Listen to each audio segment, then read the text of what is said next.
মালিকদের বিরুদ্ধে কোনো রকম কঠোর ব্যবস্থা নেওয়া হচ্ছে না, শ্রমিকদের বিরুদ্ধেও ব্যবস্থা নেওয়া হচ্ছে না, এমনই বক্তব্যকে বিধানসভায় তুলে ধরেছেন শ্রমমন্ত্রী মলয় ঘটক। তিনি বলছেন, এহেন অবস্থায় বন্ধ থাকছে একের পর এক চা বাগান। ইতিমধ্যেই প্রায় 10টি চা বাগান ঠিক এই কারণের জন্যই বন্ধ রয়েছে। সরকারের তরফে নোটিশ দেওয়ার পরেও সন্ধান মিলছে না শ্রমিকদের। তাই এই ঘটনাকে ঘিরেই যথেষ্ট সংশয় প্রকাশ করেছেন তিনি। স্বাভাবিকভাবেই কর্মহীনতায় ভুগছে অনেকে। এই বিষয়টিকে তিনি বেশ চিন্তার সুরেই আজ বক্তব্য করেছেন। উত্তরবঙ্গের চা বাগান নিয়ে বিভিন্ন দিনের যে এতদিন ধরে যে সমস্যা, সেটা আপনি আজকে বিধানসভায় প্রস্তাব নিয়ে এলেন, অথচ সেই রকম কোনো ফ্রুটফুল উত্তর দিতে পারলেন না। দেখেন, আপনারা সবাই জানেন যে আমাদের 13 বছর ধরে যে তৃণমূল সরকার যেভাবে উত্তর বাঙ্গালকে ডিপ্রাইভ করেছে, আর আমাদের যে চা বাগানগুলি ধরেন লগভগ 300 মতন চা বাগান আছে, তার মধ্যে অনেকটাই বাগান বন্ধ। আজকে আমার নিজের বিধানসভায় 4টা বাগান বন্ধ আছে। তার আগে 1 বছর আগে 3টা বাগান বন্ধ হয়েছিল, চা বাগান রায়মাটাং, কালচিনি, দলসিংপাড়া। এর 1 সপ্তাহ আগে আমাদের তুরসা চা বাগানে বন্ধ হয়ে গেল। আমি সেই সময়ও আমি বিধানসভায় কথা তুলেছিলাম, সে যখন চা বাগান বন্ধ হয়েছিল, যে মালিকরা মানে উইদাউট প্রপার প্রায়র একটা ইনফরমেশন প্রায় নোটিশ মানে প্রায় করেই এরা বন্ধ করে গেছে। তখনই আমি ডিএম কাছেও আমি চিঠি করেছিলাম, মাননীয় মন্ত্রী মলয় ঘটকের কাছে চিঠি করেছিলাম, মাননীয় মন্ত্রী ইন্ডাস্ট্রিয়াল মিনিস্টার যা আমাদের আছে শশী পাজা, ওনাকেও চিঠি বাই পোস্ট করেছেন, বাই হ্যান্ডও দিয়েছিলাম।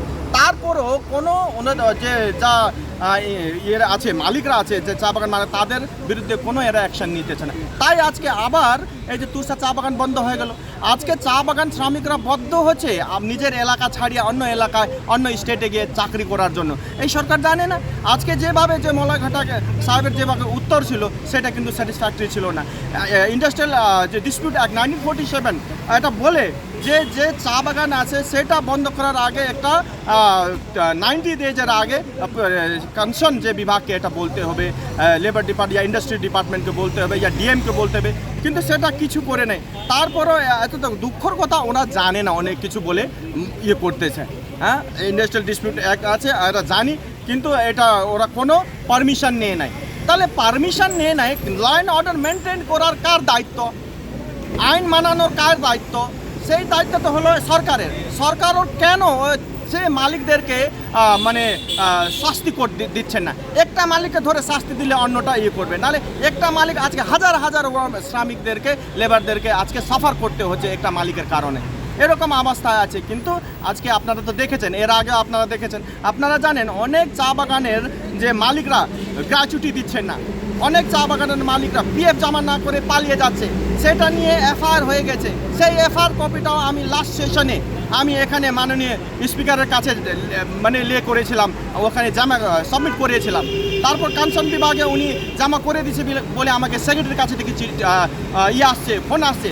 পরে যে বিভাগ যে বিভাগটা এইগুলো দেখে, কিন্তু ওই বিভাগ জানে না, কোনো অ্যাকশন নিয়ে নাই। এরপরে কি তাহলে আপনারা আরো বড় পদক্ষেপ নেবেন? দেখেন, এটা নিয়ে অবশ্য বড় করব আমরা। আবার এটা নিয়ে আমরা এই বিষয় নিয়ে আমরা বিধানসভাতে কথা তুলব, আর এলাকায় এই বিষয় নিয়ে আমি জানাবো আর আন্দোলন করাবো।